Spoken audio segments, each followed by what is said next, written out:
Hello and welcome to Talking Points on France24. France is seeing a resurgence in racism and xenophobia. That's the UN's response to Paris's measures against travelling Roma. In recent weeks, the government has broken up more than 40 illegal gypsy camps, and it plans to expel hundreds of people in a bid to boost its image on security. Last Thursday, the UN's anti-racism panel sharply criticised the actions, and in the last couple of days, members of President Sarkozy's own centre-right party have joined the chorus. One compared the crackdown to the roundup of Jews during the Vichy regime in World War II. Sarkozy launched an offensive against crimes committed by people of foreign origin after riots started in the southeastern city of Grenoble last month. All of which poses an image problem for France, which we're going to discuss with two non-French reporters. Cristina Passariello from the Wall Street Journal. Hello to you. Thanks for being here. Also on the set, Magnus Falkehed from Aftonbladet newspaper. Hello, Magnus. Cristina, I could start with you perhaps. Are we seeing a backlash now in France against these security measures announced last month, as I said, after the Grenoble events? It's clear the UN response is definitely in part aimed at the crackdown in France in the past couple of months. But it also goes back a little bit farther than that. One of the points that the UN criticized France about was also France's efforts to ban the full body veil, the burqa, which is something that Muslims use. So there are multiple steps that France has taken to reach this criticism that the EU has levied against them. It's not only the gypsies. It's not just the gypsies, even though the gypsies that is the main story right now and has drawn a lot of attention. Do you think that the government is vulnerable to such a report from the United Nations? I think Sarko himself has calculated this quite well. It's true that France is getting a lot of criticism externally from its different partners and allies, and also internally, the left has started to react to Sarko's comments on this. But when you look at the polls, there's a real silent majority that Sarko is catering to. The French are quite massively behind this effort. That's according to one poll in Le Figaro, but there was another one in Marianne magazine, which was more mixed. Tempered. Yeah. So it's clear. I don't think it's an overall. It's going to be damaging necessarily overall for Sarkozy. Magnus, do you agree that it's basically aimed at domestic support? He's not really effectively worrying very much about what the outside world says. No, I don't think he cares very much about this criticism. I think he's really aiming, as you intend to say, a little bit by polarizing the French policy. So you have to force what you were talking about, also the Christian Democrats and the center, the liberals. They have to choose camp now. He's trying to push French politics in black and white. You're with me or you're against me. And that, I think, is for his internal camp.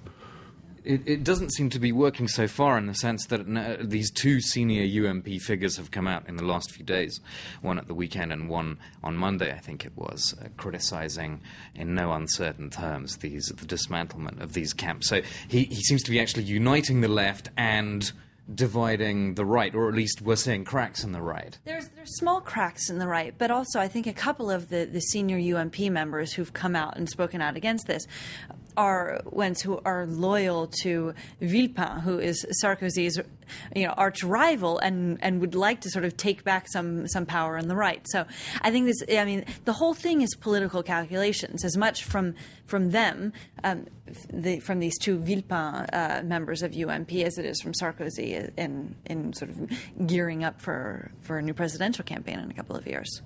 And It might be a little bit risky business in France too. I mean, even the taxi driver who brought me here claiming that we're going from a bling bling president to blah blah president. I mean, sooner or later you have to prove something too, to get up. I mean, if you're just moving around, for example, those gypsies around here in France, and people will perhaps ask him to deliver someday too.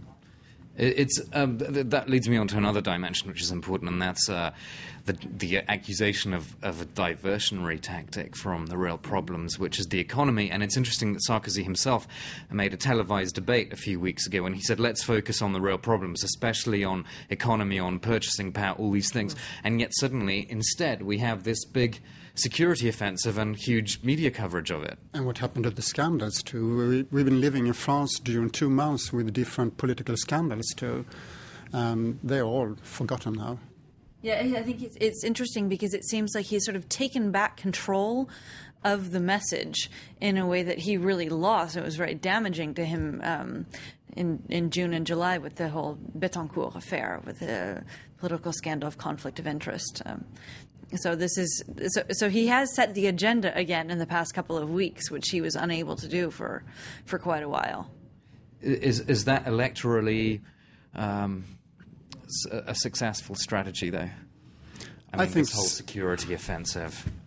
I'd say to quote Clinton a little bit, sooner or later it's all about economics.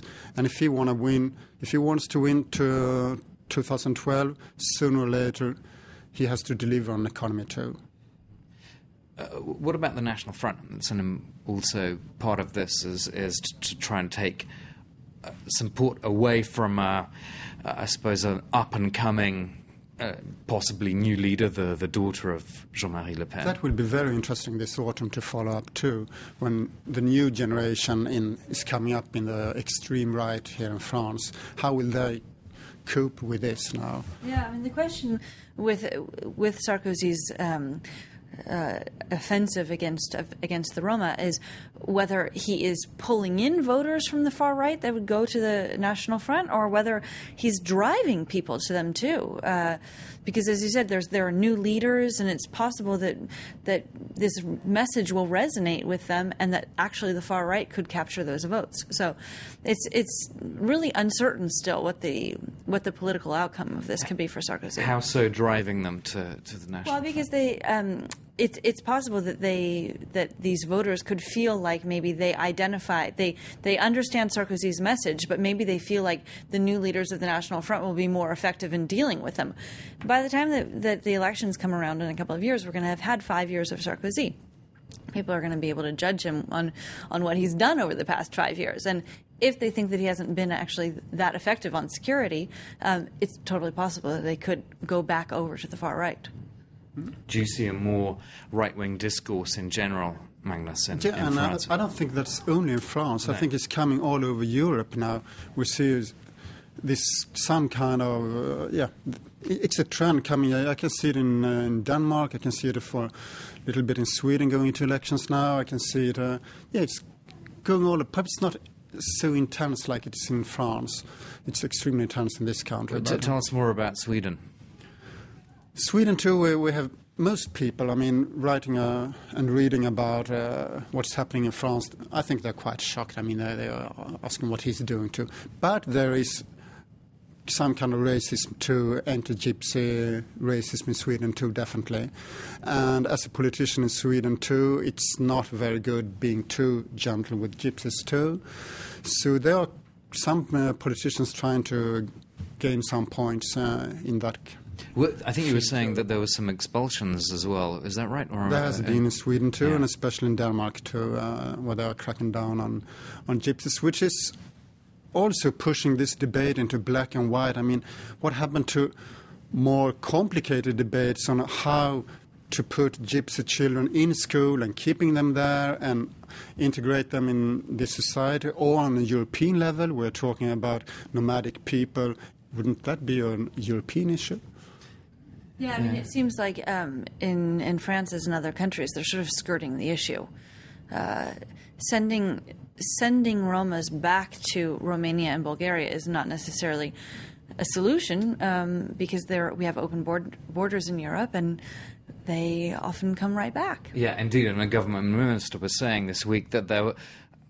it's perhaps a specious argument, but once they've been sent back, they can come back to France again. But provided that they're not here illegally. Right, so, right. Sort of playing on this open border issue, but at the same time having the security crackdown, it's a very confused message overall, it seems. And especially, I mean, knowing the history of this continent too, when you're starting to deport people not for what they have done, but for what they are, it starts to smell not very nice. I mean, what happened to the with the ode to joy?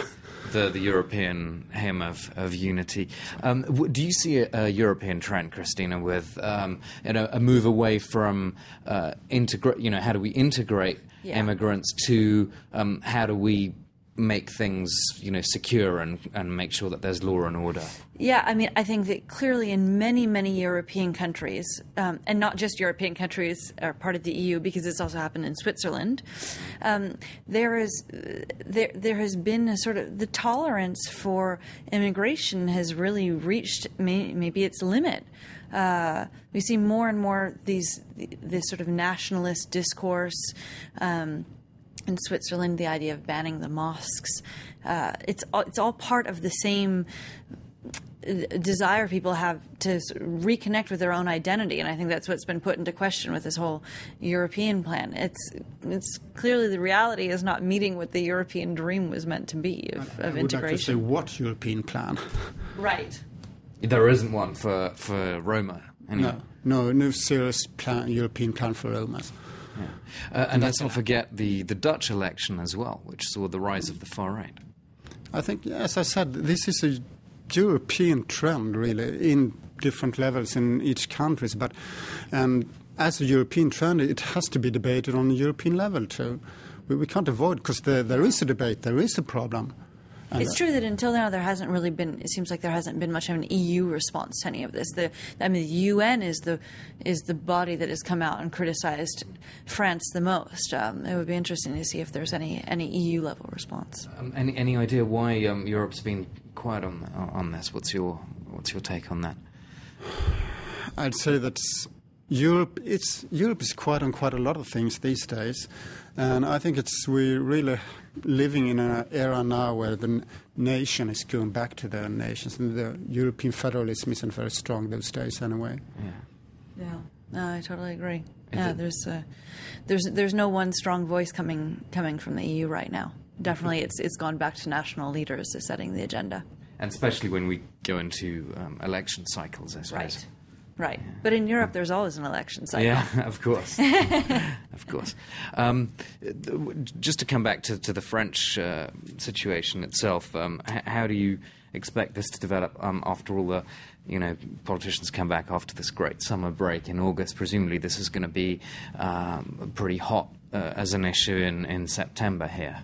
I think so. I mean, there's an official UN report which is due to come out at the end of next week. So the UN hasn't had its final say on this issue yet, and I think it's likely that Sarkozy will try to keep people's attention on this issue.